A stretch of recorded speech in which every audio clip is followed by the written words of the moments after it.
గురువుగారికి మరో సందేహం. కొత్తగా వాహనాల్ని కొనుగోలు చేసినప్పుడు ఆలయానికి తీసుకెళ్ళి పూజ చేసి ఆ వాహనానికి నిమ్మకాయల దండని అలంకరిస్తారు. ఇలా ఎందుకు చేస్తారు? సామాన్యంగా వాహన పూజ ఆంజనేయ ఆలయాల ముందు చేస్తారు.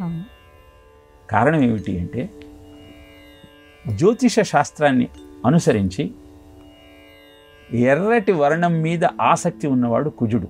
అంగారక గ్రహం మీదకి వెళ్ళినప్పుడు కూడా అక్కడ అంతా ఎర్రగా ఉందని వ్యోమగాములు తెలియజేశారు.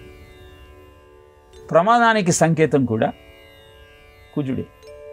మంగళవారం నాడు క్షురకర్మ చేయించుకోకూడదు అని చెప్పటంలో అంతరార్థం కూడా రక్తం ఎర్రగా ఉంటుంది కనుక, రక్తం అంటే కుజుడికి ఆసక్తి కనుక, మంగళవారానికి కుజుడు అధిపతి కనుక అలాంటి పని చేయవద్దు అని తెలియజేశారు.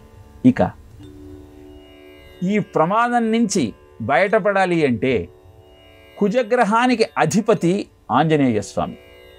అందుకే ఆంజనేయ స్వామి దేవాలయానికి వెళ్ళి నిమ్మకాయలు, మిరపకాయలు, ఎర్ర మిరపకాయలు స్వామికి నివేదన చేసి అనంతరం ఆ నిమ్మకాయలను కారు కింద పెట్టి దాని మీద నడిపిస్తారు. గుత్తిగా కట్టి అలంకరిస్తారు. కారణం ఏమిటి అంటే, పులుపు శుక్రగ్రహానికి చిహ్నం, ఎరుపు రవిగ్రహానికి చిహ్నం. శుక్రుడు సుఖకారకుడు, రవి అధికారాన్ని ప్రసాదించేటువంటి లక్షణం కలిగినవాడు.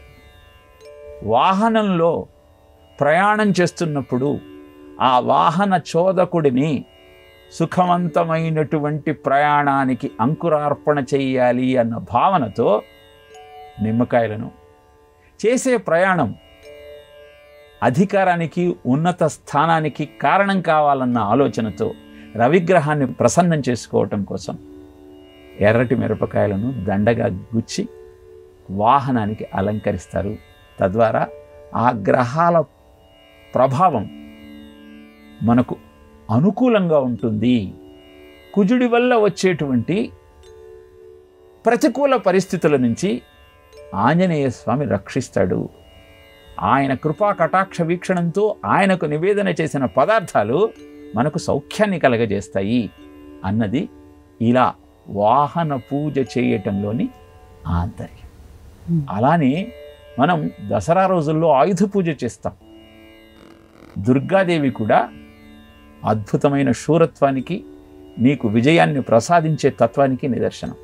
ఇవన్నీ కూడా జ్యోతిష శాస్త్రాన్ని అనుసరించి గ్రహముల ప్రభావం మనకు సానుకూలంగా ఉండటం కోసం చేసేటువంటి ప్రక్రియ.